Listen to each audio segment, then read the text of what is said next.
Colin Receiver here again. Today is Monday, February 10th. And today's podcast reminds me of a question that my mother asked me as a kid. And I remember one day she said, Colin, if everybody else jumped off the bridge, would you jump off the bridge too? Today we're going to discuss that question.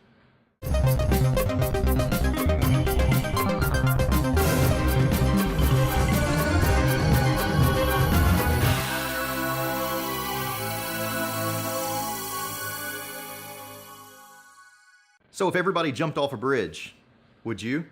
According to Dr. Cialdini, most of us would if we associated ourselves with the other people that were jumping off the bridge. The third principle of Cialdini's 6 principles is the influence of consensus, which says that people make a decision which is appropriate in a given situation by examining what others like themselves are doing in that same situation. So the idea of everybody's doing it is a very strong persuader in your practice or in your personal life, or a very strong persuader in any type of situation. Cialdini used an interesting example working with the British tax collection agency. And the Brits had come to Dr. Cialdini's company, Influence at Work, and they had said, hey, we've got all of these people that are delinquent on their taxes. And right now they have something like a 77% collection ratio.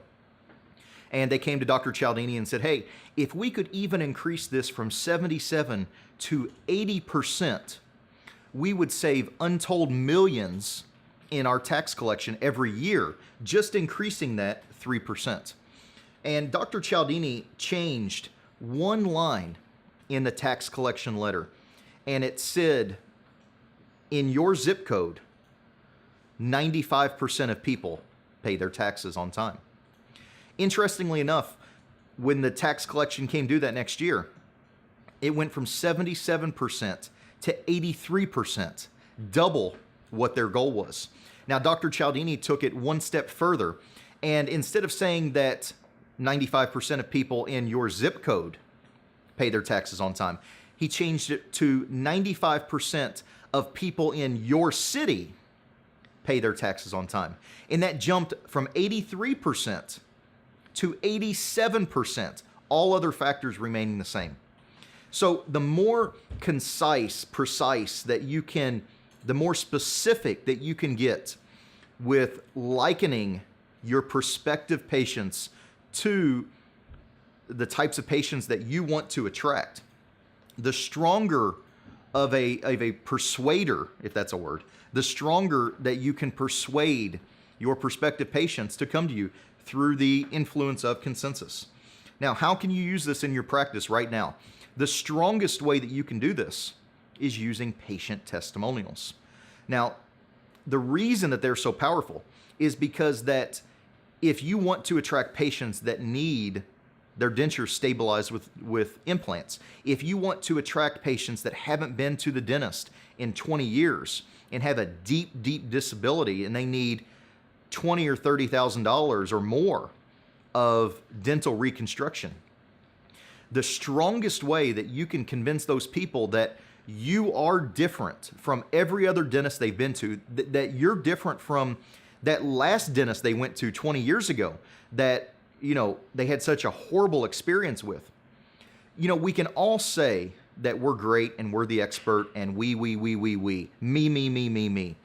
But when you can get your patients to talk about how great you are, when you can get your patients to do that lifting, that heavy lifting for you, that is the strongest thing that you can put on your website or any of your marketing. Your testimonials are the base of all of your marketing efforts, because what stronger way to make somebody the expert than to have 10 or 20 people, 10 or 20 of your patients pointing at you going, you're the expert. You're the guy that fixed my problems. Go see Dr. Smith because he's the man. He can do this and this and this, and now I can chew, I can smile, I can eat, I can go on dates again, so on and so forth. Video testimonials are the most powerful thing that you can use on the web, that you can use in any of your marketing. Another great way is through Google reviews. Patients write great reviews about your practice. They talk about your staff. All the reviews online, whether it's Yelp or Google, Health Grades or Demand Force, all of those are going to be great ways to influence patients that are searching for you online. Now, the best place to get them, of course, is Google, because that's where most of the searches go on. And of course, Google is going to give preference to their own reviews. So make sure that you're actually getting these reviews directly into Google. Finally, social media. I wouldn't look at social media as a way that you're going to get new patients to come in through your door. You're not going to find a lot of new patients in social media just by definition of how it works. Patients can't search on social media for a dentist, but they may use social media as a type of reputation search on who you are and what you're about. So while I don't recommend that doctors go out and make daily posts and tweets and status updates and all this stuff, just because it's going to be lost and it's not going to have any impact. Facebook and Google Plus are not areas that you want to turn a blind eye to completely. You still want to jump in there, get it claimed, make sure you've got some good stuff going on in there. And it's okay if it's a little stale, because not a lot of people are going to look there. But if they go there to look, you want to make sure that you've got your correct information, you've got some good stuff going on there. It's another property that you can claim and have on about you out there on the internet to help you attract the type of patients that you want. So stay tuned. We're going to cover the next principle tomorrow.